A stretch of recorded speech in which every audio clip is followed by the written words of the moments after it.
Each generation has its modern-day civil rights struggles.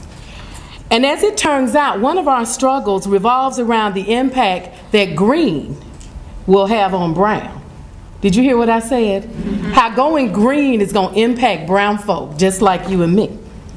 Currently, Congress is considering energy legislation that is purportedly designed to address climate change. But in reality, it is a bill that will disenfranchise minorities and working families because it unfairly burdens minorities and other families living in the Southeast and Midwest with the cost of addressing climate change.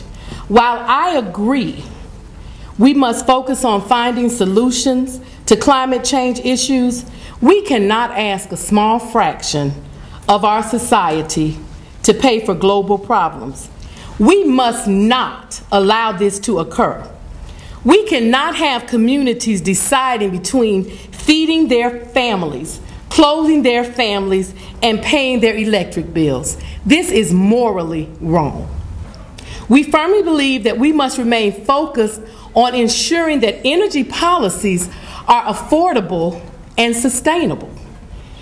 That is why when we look at every piece of energy legislation, the fundamental question is, bottom line, what impact will this policy have on consumers' ability to pay their electric bills? We have some suggestions for Congress. Congress should provide consumers with a thorough cost analysis of the legislation, which includes up-to-date economic and energy models. I was in Washington in the end of April, and every person that I spoke with, no one could answer the question, could you please provide me with a cost analysis? It was like, duh.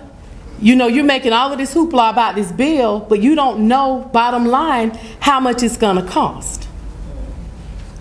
Congress should be encouraged to make the cost impacts of the legislation transparent to consumers, so they're informed and we're not blindsided. Oftentimes, our communities, we're always reactive instead of proactive.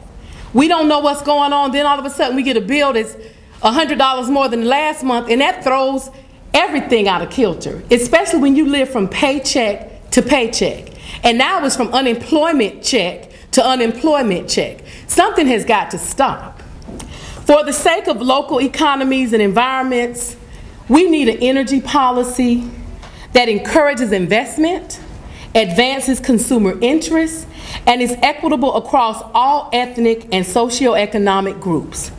We do not need policymakers acting by any means necessary, taking drastic, life-altering actions and risking the lives and social well-being of an already struggling working class.